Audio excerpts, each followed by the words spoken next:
Hello, everybody. Welcome to the first in a series of webinars on implementation of evidence-based ideas. I'm Matt Bland. I'm from the Society of Evidence-Based Policing. We're going to be trying to put on one of these once a month where we talk to people who've actually been there and done it with some evidence-based ideas. Today we're talking about deferred prosecution. Hopefully you all know that because that's why you're here. My co-host, Suzanne Canava-Nicole, is going to lead the introductions for the panels, and then I'll talk you through the format after everybody's had the chance to introduce themselves. Well, hello again, and also welcome from me to the to this fantastic, hopefully live webinar. We will ask you to put in some questions that you've got for the panel in wherever you're watching. So you're probably either watching on YouTube or LinkedIn. Just comment where you see this post and just start with the queue if you could, and then I'll pick that up later and we'll go through the questions. So we will first speak to our panel for the first part of the session, and then later we'll go to your questions, the audience. So just put your questions in there and we will get to them. So if I can just ask the panel to introduce themselves. First of all, Sarah Carlson-Brown, please. Hi, good afternoon. I'm Sarah Carlson-Brown. I work for Devon and Cornwall Police as Senior Manager for Reducing Reoffending. Thank you. And next I've got Anna Baker. Hello, good afternoon. I'm Anna Baker. I'm the Checkpoint Cymru Manager, Deferred Prosecution Scheme up in sunny North Wales. Thank you. Emily Sprague. Hi, my name is Emily Sprague. I also work at Devon and Cornwall Police as the Out of Court Resolutions Team Manager. And Katie Harbour. You're muted, Katie. It had to happen to someone. It had to happen to someone. No? Because you mute. I was told to mute. Yes. Oh, sorry, everyone. I'm Katie Harbour, Detective Super in the Met on our Strategic Insight Unit. But prior to that, I was running the Turning Point London trial of deferred prosecution run as a randomised control trial. Thanks. Excellent. And can we now briefly go through the round again? And very briefly, can everyone say what deferred prosecution is like in your neck of the woods, how it's working? Just a minute or so each, please. Let's start with Sarah. Yes, hi. So we've been running a deferred prosecution scheme since 2017, starting with deferred caution and then operating deferred charge from 2019. We operate a police staff key worker model. So the key workers are employed obviously by Devon and Cornwall Police, but work really in an outreach capacity. So liaising both with the front line and with officers, but also working intensively with participants that come onto the scheme and liaising and brokering with partners. And that's essentially the model. And Emily, you can add some more details. Thank you. Yeah, so as Sarah said, we run deferred charges and deferred cautions at present, and all of those are run through one-to-one key worker models. They come from officers through to an evidence review officer who reviews whether they're appropriate for an out-of-court resolution. They go through an eligibility check, and then they are allocated to our key workers who hold that file and do all of the interventions for a 16-week period. They breach or complete someone at the end of that 16 weeks, depending on if they've fulfilled the contract. Thank you. Could we have Anna next, please? So Checkpoint Cymru has been in situ since the tail end of 2019, keen to mirror the Durham model, but also at the time I was having conversations with our panel member Sarah to see how Devon and Cornwall were running theirs, which was hugely helpful really. So in terms of what we do up here, not a million miles away, which will come as no great surprise to you, as what they do in Devon and Cornwall, and obviously the original Durham model. So we have police staff who work as navigators, who are based within police settings, so police stations and custody settings. Those referrals will come from the officers to a specific allocated pot, and then the navigators will then assess for eligibility criteria and such like.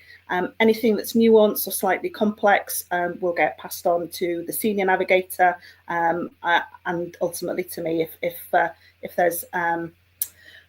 there's query around it, really. So we were impacted by a pandemic when we went live, which kind of set us back slightly, because obviously it's people that make things work. Processes and pathways are all very well, but actually it's those personal relationships that you need. So that was difficult for us, but we rode the storm, and I'm pleased to say that we've been going from strength to strength year on year. So I can tell you more about it as we go through the questions. Excellent. And Katie, please. Thank you. So the Met has not actually offered deferred prosecution as an available outcome, but it did allow a trial of deferred prosecution in 3 London boroughs as an RCT in Barnet, Brent and Harrow, and that was for adults and youth. And we were trying to replicate the Turning Point Birmingham test of deferred prosecution, but using a lot of the learning from Checkpoint Durham. For example, we used their needs assessment and some of their approaches to interventions. We started off with a police-based model as we had no funding for staff, and we housed deferred prosecution to be managed within Yacht and IOM. We quickly found out that wasn't sustainable within our resourcing envelope, and we managed to get some funding to be able to employ 2 police staff offender managers, we called them. I wouldn't necessarily use that term now, and they supported both youth and adults.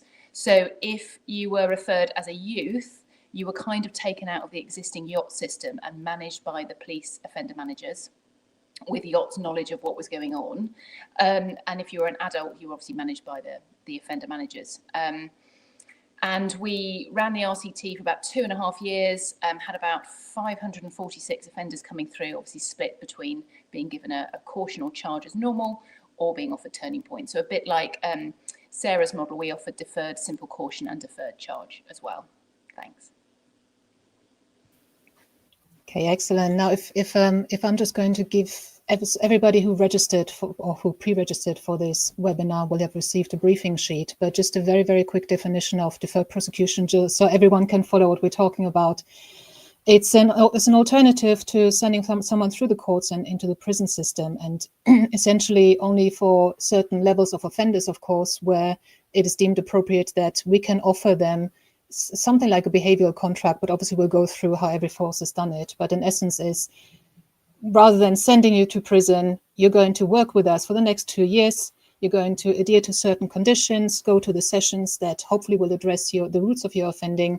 You're going to fulfill all the requirements, obviously not offend in that time. And if you have stuck to those conditions for 2 years, then you will, the conviction will actually not lead to you going to prison. It will be fine. But if you do break any of the conditions, then you are going to prison. So it's hanging over you for that time, but it's giving an alternative for you to stay in the community under certain conditions, comply with certain requirements that are put onto you, and then you're kept out of the prison system. So Matt, do you want to take over now?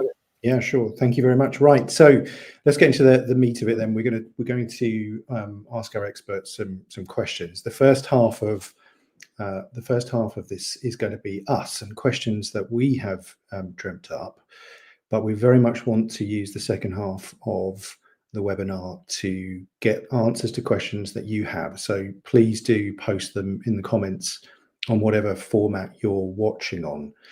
We'll pick those up as we go through, and we will put those to the panel in the second half. You can ask absolutely anything you want. We really sort of want to get to the candid take on what it takes to get this off the ground in practice, whatever the scheme looks like. And obviously just keep it clean. We will try and remove any swearing that you put in there best we can, and we will see how it goes. So I'm going to start now with the first of our questions. And Suzanne, I'd put you down for this, but I'm already talking, so I'm just going to keep going if that works for you. Katie, I'm going to put this question to you first of all, and then we will ask anybody else who wants to contribute if they have a view on it as well.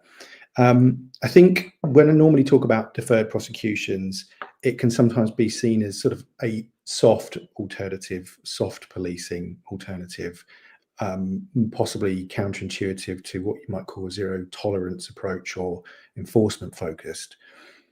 How big a cultural shift has it been for officers working on it in the Met? And what advice would you give to others about how to navigate that shift?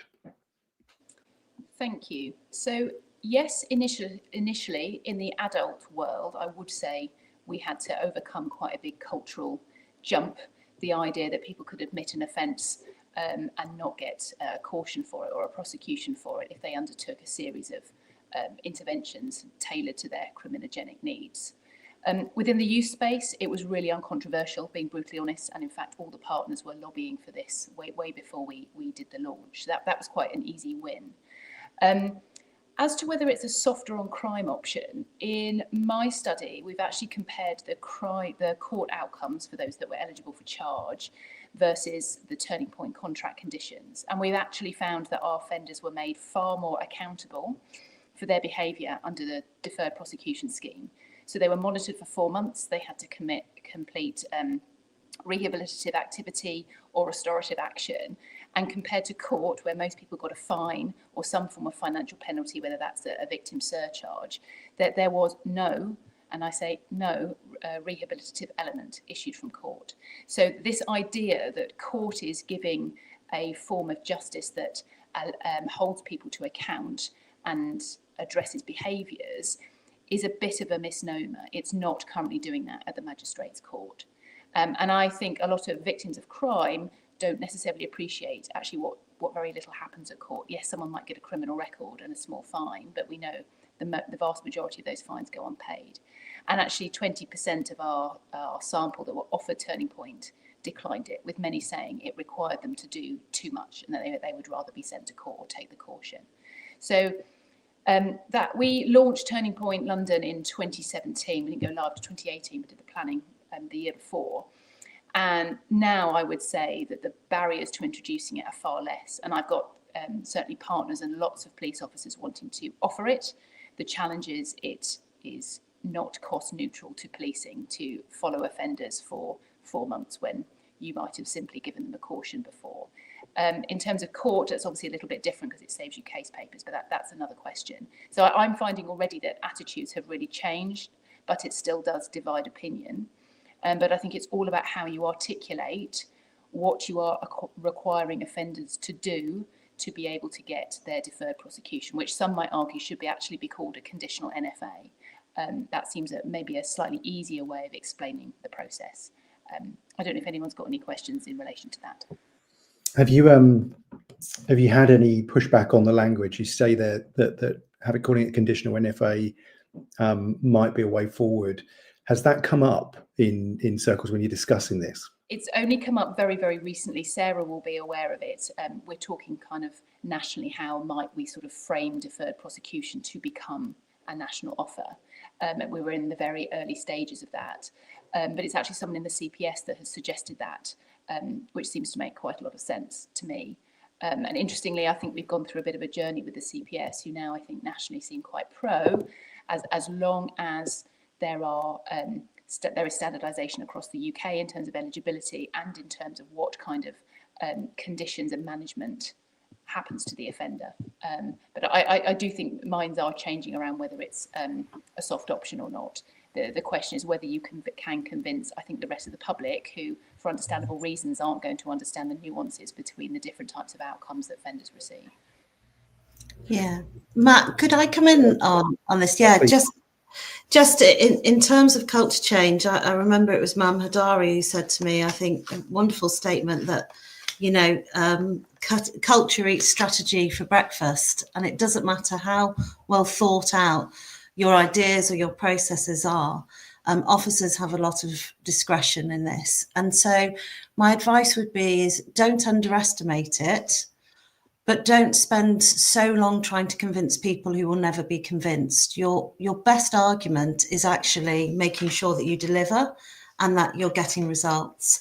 And that feedback loop back to officers, and like Katie articulated, the use of stories, being able to say, actually, that person complied, this was everything that they needed to do, they're not coming back into the system, and they start to see that, is really good customer relationships management, because officers talk to other officers. And that's where you start to sort of change the internal culture. It does take time, but it's the most effective way of doing it. Yeah, that's really interesting. I mean, the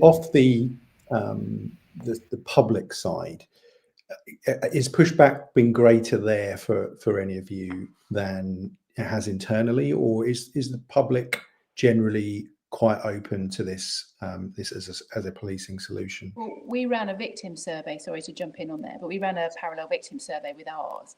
And whilst we found that overall victim satisfaction was similar between those sent to Turning Point versus those charged or cautioned as normal, satisfaction was high on both counts, so it was well over 75% for each. But actually, the victims in deferred prosecution were way more satisfied in terms of being reassured that the offender wouldn't do it again. There was quite distinct differences around their levels of satisfaction and what they thought the programme was trying to achieve. And we braced ourselves for what we thought was going to be quite a bit of public backlash, potentially from victims whose cases were randomly assigned to deferred prosecution. And while we had to take their views into account, they couldn't exclude an offender from the programme. We actually only had one case where it was contested.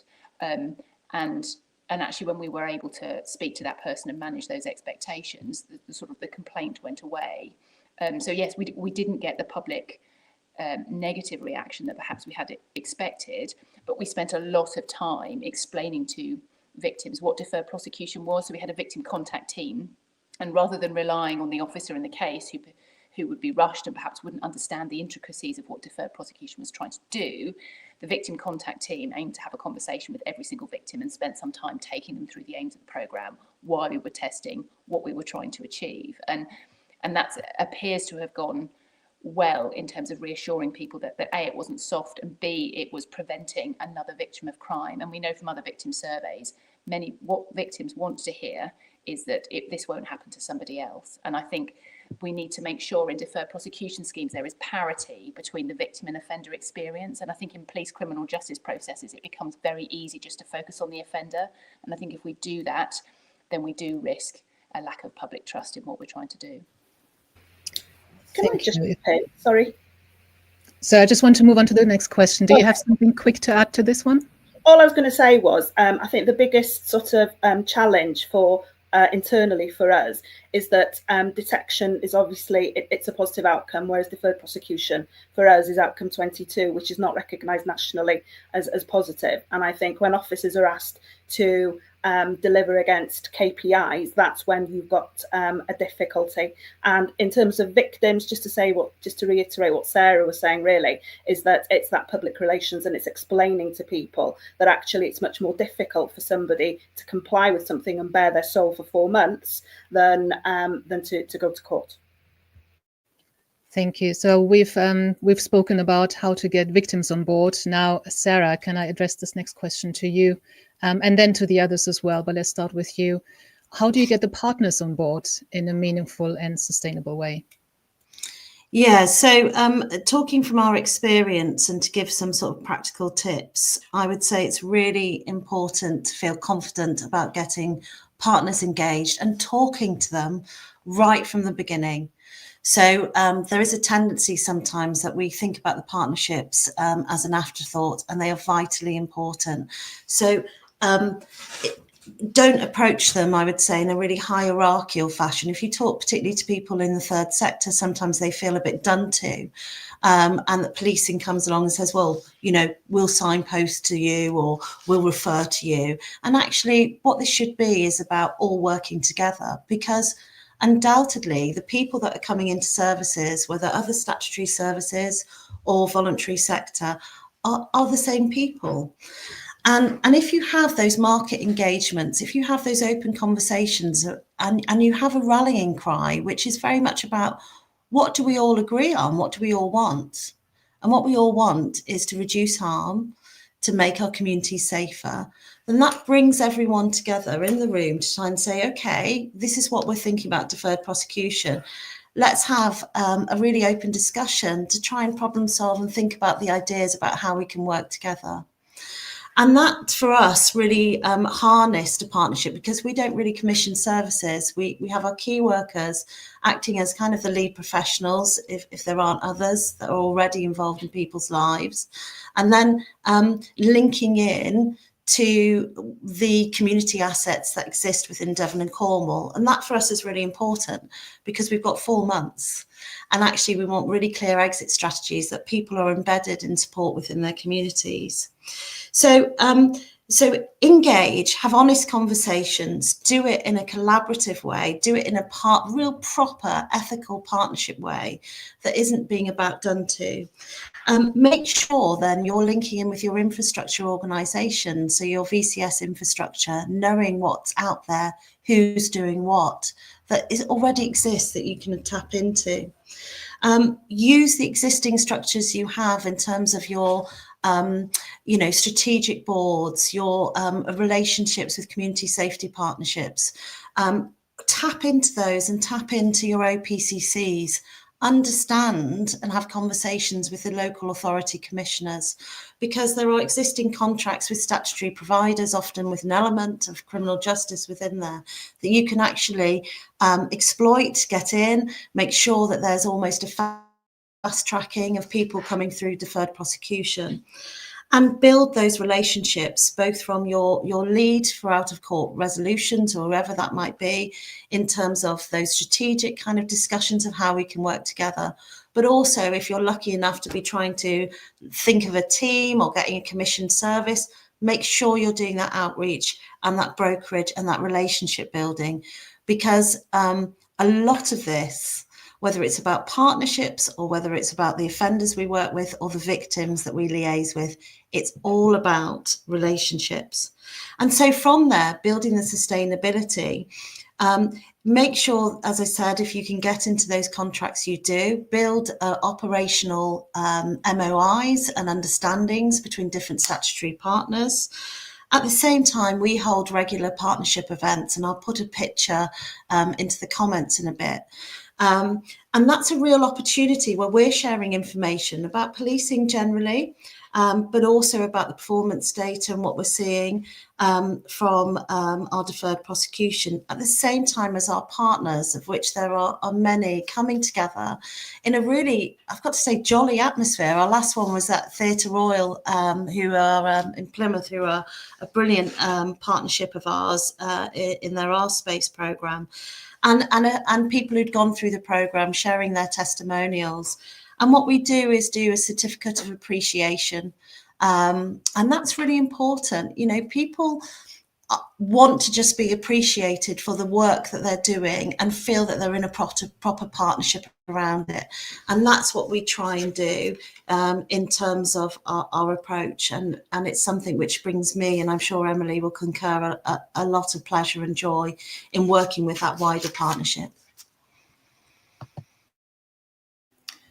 I'll just add onto that as well. I think just to echo what Sarah said, I think it's about having those relationships at a strategic level and understanding the very localized pictures. In Devon and Cornwall, we've got some really, really small community organisations that we work with, and they work in a few towns, but they're really vital to those people in those areas, and they're often areas of high need as well. So we use and rely on them a lot.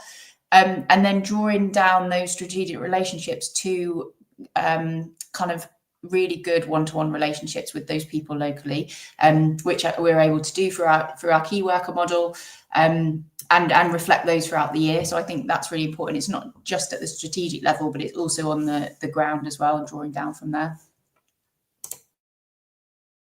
Would anyone else like to jump in on that question before we move on to the next one? Anna, thank you. If you don't mind, yeah, thank you. I think what's sort of been really helpful for us is that the team of navigators that we've got come from a lot of the partner agencies in North Wales anyway, be it criminal justice system or outside of that. So they bring with them an absolute wealth of knowledge and skill set and experience. But in addition to that, it's effectively they're bringing their own little black book, if you like, in the sense of contacts, relationships that are already established out there.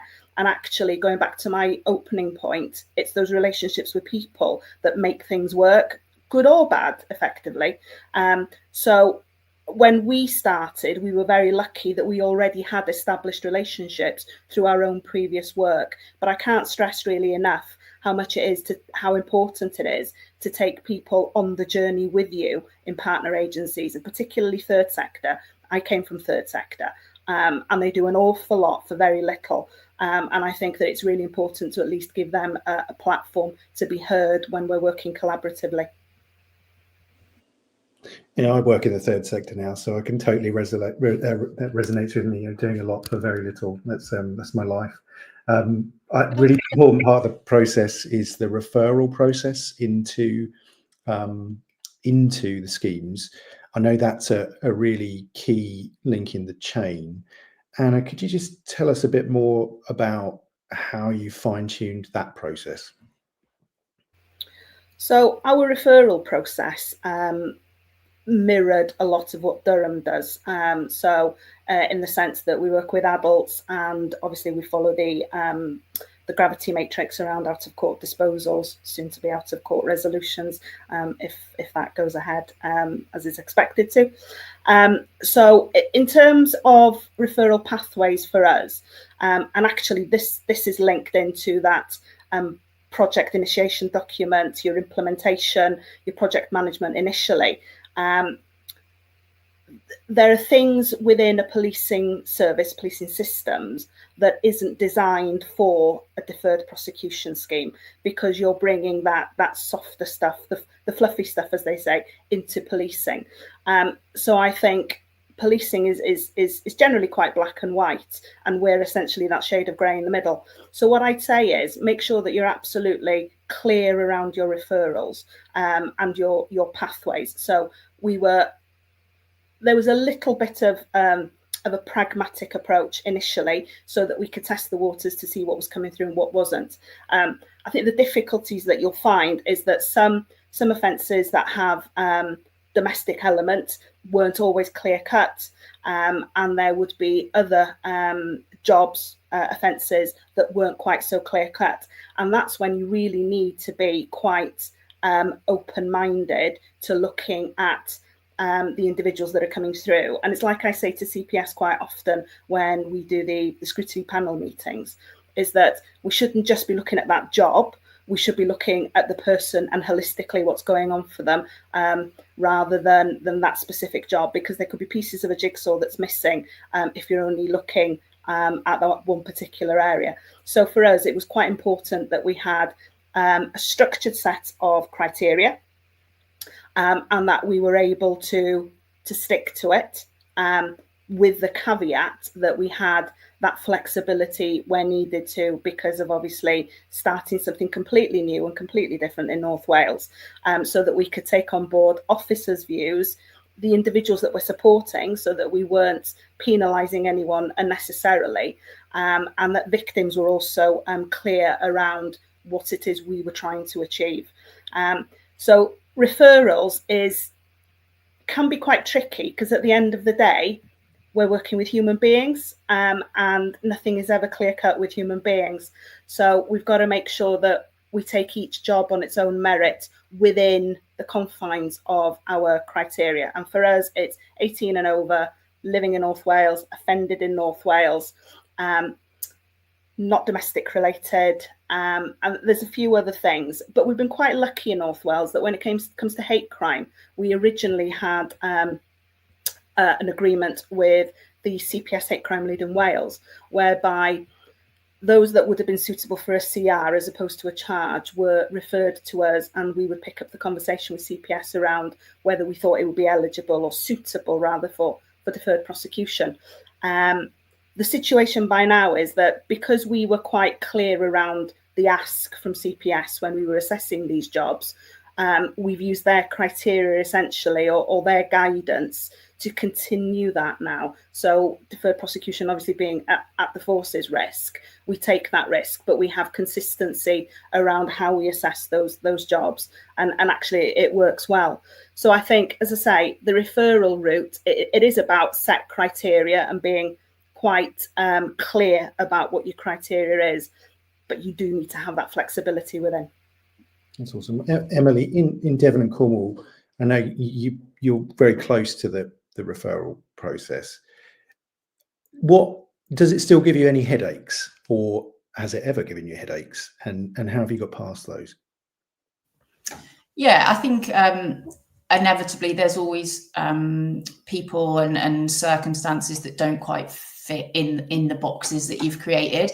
And I think what Anna's saying about that criteria being quite broad is important. I think obviously we've got red lines and people we can't take and national guidance, etc. But I think we've kept it as broad as we can, because it also acts to kind of counteract some of the cultural barriers as well. So we're trying to screen people in initially, and then we can kind of along the lines we can screen them out if they're then not eligible. But it helps with that culture change for officers to be able to refer as many people as possible, so we're not always saying no. So that's definitely helped. In Devon and Cornwall as well, more recently, we've got a specialised hub of evidence review officers for out-of-court resolutions. And that's helped with consistency and is helping with consistency, because they're a small group of specially trained officers who are always doing those out-of-court resolutions jobs. So they're building up their knowledge, and they're a place where other officers, other gatekeepers can come to for advice as well. So some of the headaches that we had before around some consistency issues, kind of rationale and recording, eligibility criteria not being applied, etc., and a lot of that burden being put on the key worker in Devon and Cornwall who need the time to be seeing people face to face, has been taken by those specialist review officers. So that's really helped, and we've been quite lucky in terms of resourcing for that. But it's something that I think has made quite a lot of difference, and build our confidence in knowing that people who we are accepting and working with are eligible and appropriate.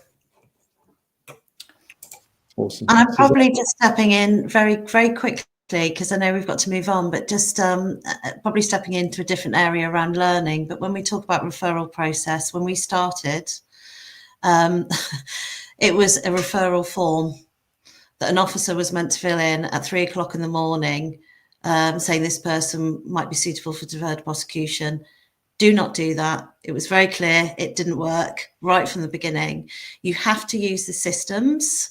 You have to integrate this in a CJ process. You have to take any additional work and even reduce, if you can, any work on officers, and use the processes so that it is easy and accessible and causes them no more time. And then you can actually move it to generate the kind of making sure that the eligibility criteria is absolutely consistently applied through things like specialist EROs, for example. That's great advice. I can see everybody sort of nodding along at the same time. That experience obviously really resonates. Suzanne, your question. Yes. So what performance or management information do you think needs to be tracked to ensure schemes are on course? And can we have Emily first and then move along? Yeah, so I think we were all kind of always asking for and being asked for, lots of different data, performance analysis, etc. And it's sometimes hard to get those. And I think it's important to set up what you're trying to find out first of all. I think there's kind of 3 areas that you can more easily collect data to tell you about. I think one is about that culture change. So to collect data along the way will tell you about how many eligible cases are being referred compared to how many there actually are. So I think if you can collect that data, that tells you a lot about that culture change and from where and who needs to be targeted around that, just to get your numbers in the first instance. And then obviously there's kind of your hard success kind of data about how many people have come in, how many people have successfully completed their deferred prosecution, how many have breached and why, and obviously re-offending data onwards from that. Devon and Cornwall have been lucky to have a lot of academic support especially with the re-offending data from SEBP, but also from elsewhere. So that's been really important, and that's really makes the argument then kind of to senior leaders about why we're doing this and what difference it makes. And using the national evidence base about cost savings, recent studies showing that as well. So using that and using that up-to-date evidence from elsewhere. Probably similar to a lot of forces, performance and analysis in Devon and Cornwall are very stretched, and they provide us with kind of internal data that we can share. But it's really important to draw on other things that are going on elsewhere, I think, as well. And then the softer data around case studies and feedback surveys, which we offer to everybody who goes through our program, as well as victims, is really important. You can draw so much from that, and they're really important for different audiences. So for partners, some officers, some senior leaders respond really well to data, some respond really well to personal stories and the impact that it has, and they're really invaluable. So don't underestimate, I think, the value of kind of qualitative data. And something else we do quite a lot of is around kind of, because we have those one-to-ones in interactions, and key workers kind of case manage and case hold a lot of risk, and they do a lot of interventions themselves, is we put a lot of time into kind of case supervision and reflective practice, learning and development gaps, and identifying them and trying to fill them where we can, sometimes internally, sometimes with our partners. So I think that's really important part of that as well, to show that you're kind of progressing, you're managing those risks, and ultimately, hopefully, having a positive impact on reoffending down the line. So I think not to underestimate those aspects of it as well, and take your eye off while you're trying to provide the quantitative stuff. Could I come in here too, Matt? Would that be all right? Super, thank you. So one thing that we felt was really important to monitor, yes, it was part of an RCT, but was all cases that should have been eligible against those cases that went through. And we found that despite having a dedicated team on the ground aligned to ERO officers, we still had 45% of eligible cases that were never sent into deferred prosecution. And that is a problem from a point of view of securing fairness, consistency, and there is an impact on potentially on disproportionality there too. So you always want to see the shadow side, and I think that is a bit of a challenge in terms of how we manage current reviews of out-of-court resolutions, because we don't look at cases that perhaps could have had an out-of-court, we only look at cases that got sent to out-of-court. So that was one performance measure we had. We also had another one which was looking at how officers who were allowed to exclude eligible people from the trial, how they did that, and providing feedback to those for whom exclusion actually was a bit of a moral judgment as opposed to an evidence-based judgment. So in our eligibility screening process, we had an override that allowed for very set criteria to be applied. For example, an intelligence case. For example, we had a case where one of the most prominent burglars who hadn't been prosecuted was taken out of Turning Point because actually we needed judicial controls on that person. But we had people for whom it was very clear that certain sergeants found weren't deserving of deferred prosecution, and we made sure we had a feedback loop to address those kind of concerns. Thanks. Okay, well, I'm going to do one more question, and then we're going to go to questions that you have been posting. So you've still got time to put those in. I'm going to just ask every member of the panel to give us in turn their must-dos for other departments you have to work very closely with and keep in the loop when it comes to trying to do a deferred prosecution scheme. Just one or two words each on those departments and what extent of bribery is required to keep them sweet. Anna, let's go with you first, please. It's only because I laughed at your last comment, isn't it, that you come to me first. Okay, so what I would say is, for us, it's really important that we have a very strong relationship with Justice Services, because if there's any nuances or queries around appropriate referrals, you really need to make sure you've got them on board as part of their wider remit of out-of-court disposals resolutions. There's no bribery involved, I'm pleased to say, other than maybe the odd few cakes, but I have a good working relationship with one of the managers in the team and the head of service, so that all goes to the good. I also think that you need to have very good relationships with your district inspectors, so that there's conversations that are had then with sergeants and rotors, and they kind of go without saying, really. And for us, because we are so heavily invested by the OPCC, it's obviously making sure that they're quite clear about what it is we're achieving, what the challenges are, what the hurdles are, having very honest conversations. There is a danger that people want to shine a light on everything and everything being perfect, when maybe that isn't the reality. And I think that the more honest you are with any department, the better, because they will appreciate the honesty and understand what the challenges are. And then when there are wins, they'll appreciate the wins even more. And there are many wins. There are very, very many wins, to be fair. That's great. Katie. Thanks. So for me, it's about ensuring you have a mandated eligibility screening process for all out-of-court resolutions and charge.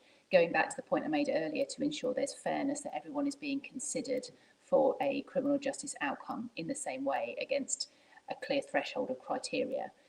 There's no good just having an eligibility process just for deferred prosecution on its own, because you will have hidden effects. And you need to make sure that that whole escalator of out-of-court resolution and charging options that are available to police and CPS are followed consistently, and you're monitoring how that's done well. So for me, within the Met, that was about lobbying for a change of business processes around how EROs fundamentally approach their job. We haven't nailed that, but that's certainly something we're looking at currently. Thanks. Okay, that's great. And Sarah, Emily, I'm going to ask one of you for the Devon and Cornwall view. So I'll let you two duke it out as to which one of you wants to give that view. Well, she knows that I'm going to come in because I'm terrible at interrupting and taking the stage. So sorry, Emily, I'm going to do it. For me, it's very important, probably bleeding into really what you have to think about is do get your senior leaders on board.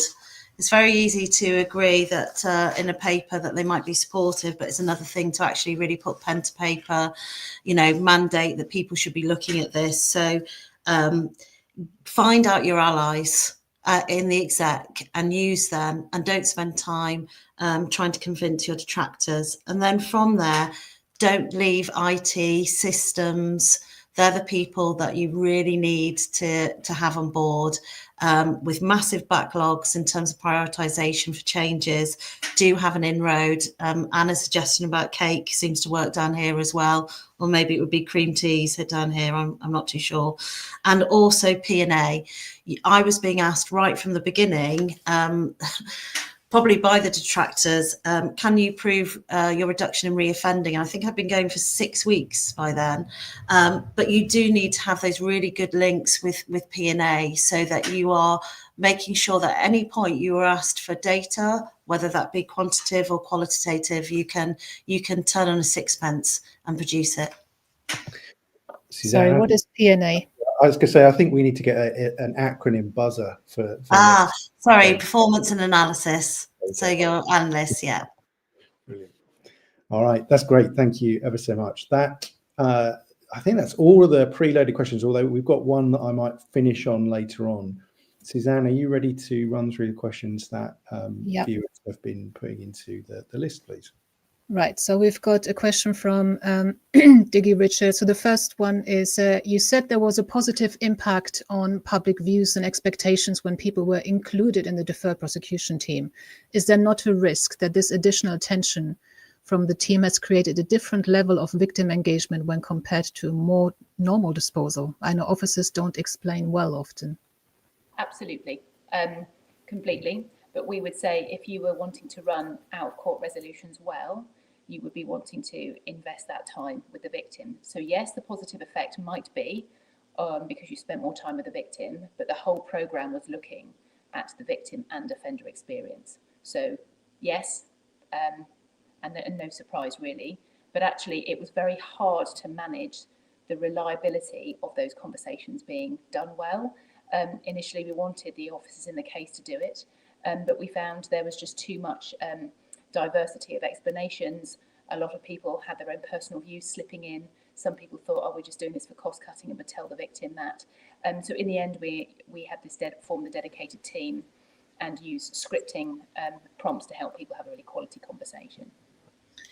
And can I just add, I think that dedicated team is really important. I think you could train and train and train, but you will always get those variables in terms of quality and consistency. Our team take on those conversations. They're the ones that explain it. They're the ones that liaise with the victims, etc. And I think that's critical to success. And I think very helpfully that point has been picked up by the MPCC lead for our court resolutions in the preparation for the two-tier framework. And when you look at the bronze, silver and gold standards that are being developed for forces to try and meet the level of expectation required, you will see that the learning from all the schemes that are on this core and checkpoint have really fed into that. So we're actually hoping that the experience of testing deferred prosecution will improve the quality of interventions for all out of court resolutions moving forward under two-tier. That's the hope anyway. I would also just add to that quickly, if I may. Even though officers might have those initial conversations with the victim around the offender's been referred to checkpoint, which is obviously important for them to know at that point, what we need to consider is they are going to be recently victims of crime and may not always take on board what is said to them. And if they have a very distinct sort of perception of what they see as justice, they may put it to one side, which is why it's really key that our team of navigators then pick up that mantle and have those conversations with the victim once the referrals come through in a more controlled environment where potentially the dust has settled slightly, to allow them to fully understand what we're trying to achieve and the benefits to them as well as the offender. Great, thank you. Sorry, Suzanne, I know we move on, but just to add, it sits alongside this, but when we're working with offenders, the offender-victim overlap is so huge. And so we know that many of those offenders are also victims, future victims or past victims. And so the work that we do as well is also about, improving confidence and relationships with the police, and seeing that actually we do want to reduce reoffending, reduce crime, protect communities as a whole. So we're also, when we're working with offenders, we're also that they are victims in a lot of other circumstances. So I think that really makes a difference. And we see lots of disclosures and intelligence that we wouldn't have got before. So I think that part of the victim relationship can't be overlooked as well. Excellent, thank you. Next one is from Smiling Cat, who's watching on YouTube. Sounds interesting. Working in victim services, court outcomes are length of time it takes to get court can have a detrimental impact on the victim's mental health. Sentencing is not seen as enough. And the question is, how successful is this scheme on preventing reoffending? Is there any element of restorative justice with the victim? So I'll take some of those elements. It's a really good question, and thank you for it. So yes, the language around out of court resolutions and how we speak to both people who've offended and victims is really critical, and that ties into, this is about accessing swift justice. This isn't about softer justice. And as part of the whole suite of sort of tools in our box, really, promoting restorative justice is really critical to that. And it's really easy if RJ, say at the front end by an officer, oh, are you interested in restorative justice? What's that? Oh, it's when I think you sit down with the offender. No wonder people kind of dismiss it. Whereas obviously, again, coming back to the dedicated team, those conversations are much better handled, are conversations, are a process throughout the 4 months, and really help with the conversion. Because as we know, a lot of people can get the things that they want, that they require, the compensation, which we can set up really quickly compared to often the court process. We can make sure through our VCOP compliance that we're telling them if they want to know what are the kind of compliance with conditions that the offender's doing. But often they're left with kind of wondering why me? And we know that RJ is something which can really help answer some of those questions across the spectrum of what they might want in terms of whether that be shuttle mediation, letters, etc.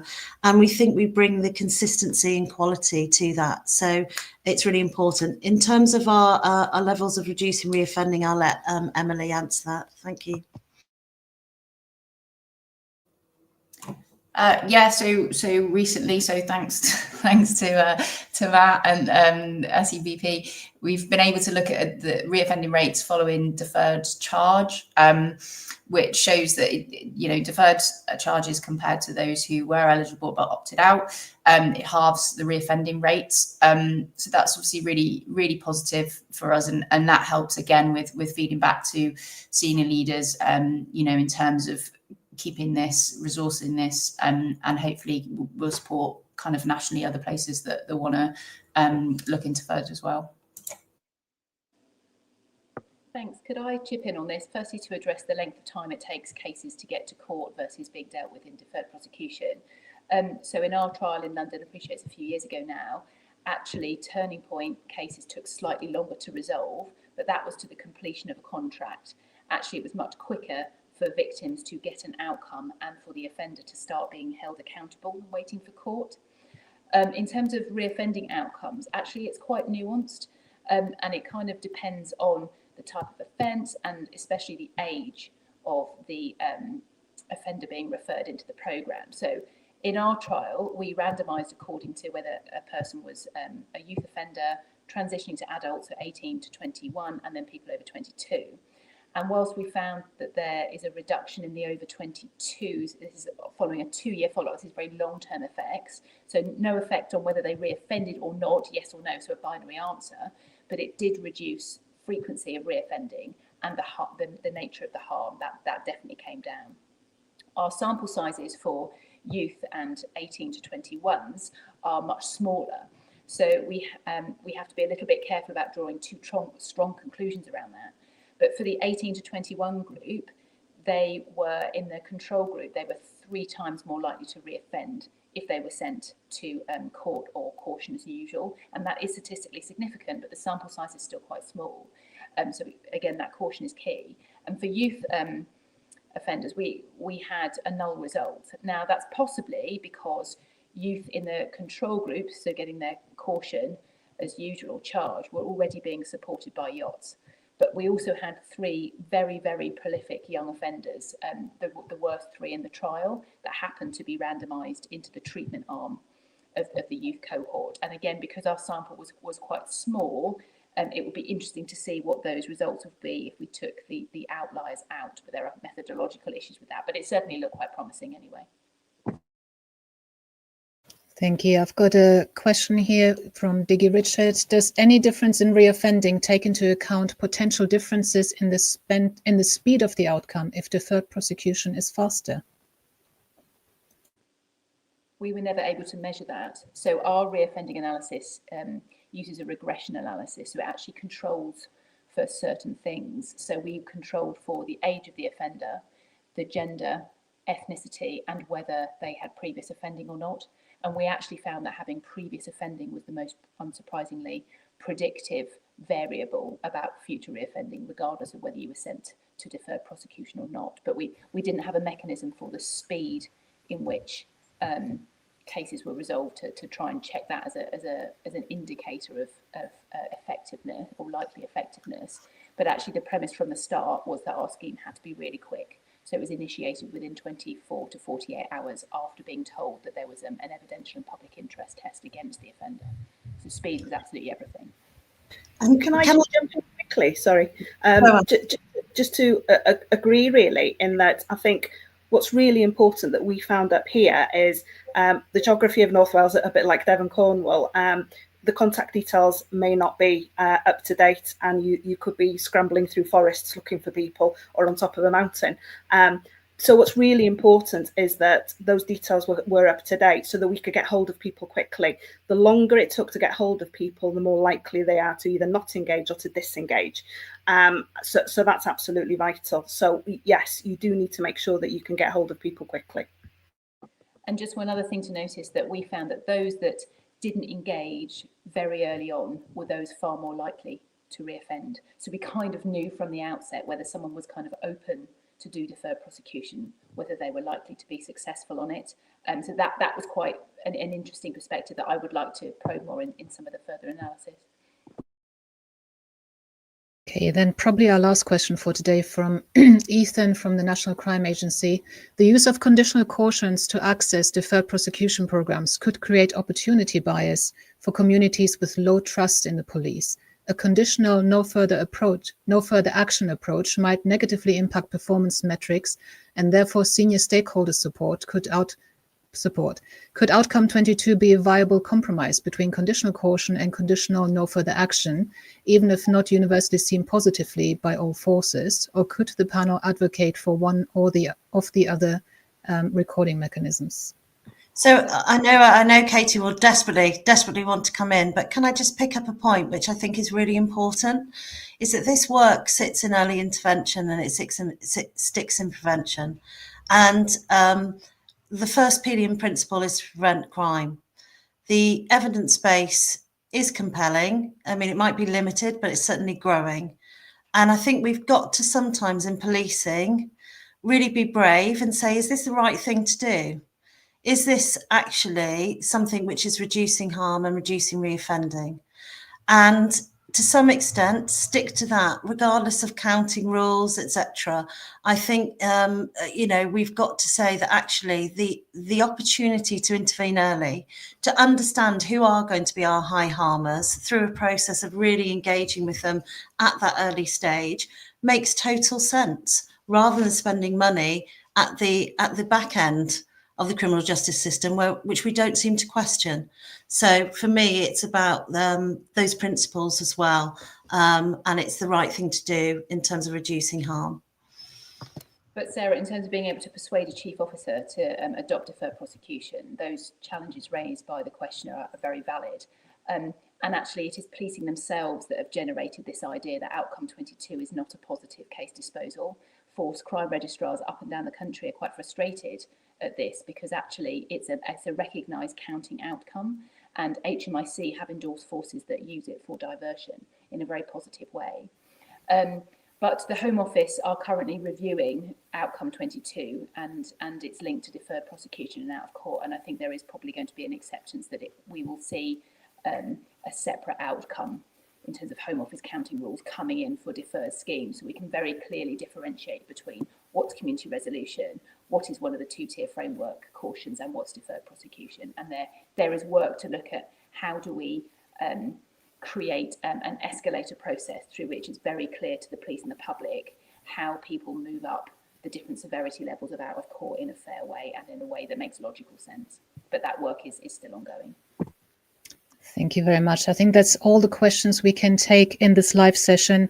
I am volunteering the panel if there's so there's a number of people watching live, of course, but this video will stay up, especially on YouTube. It'll be easier to find than on LinkedIn and some other platforms where it'll be buried with newsfeed. So if you've got more questions, post them there, and maybe if the panel is generous enough, once in a while they can check in and just see if there's any other questions they can answer in the comments. Over to you, Matt.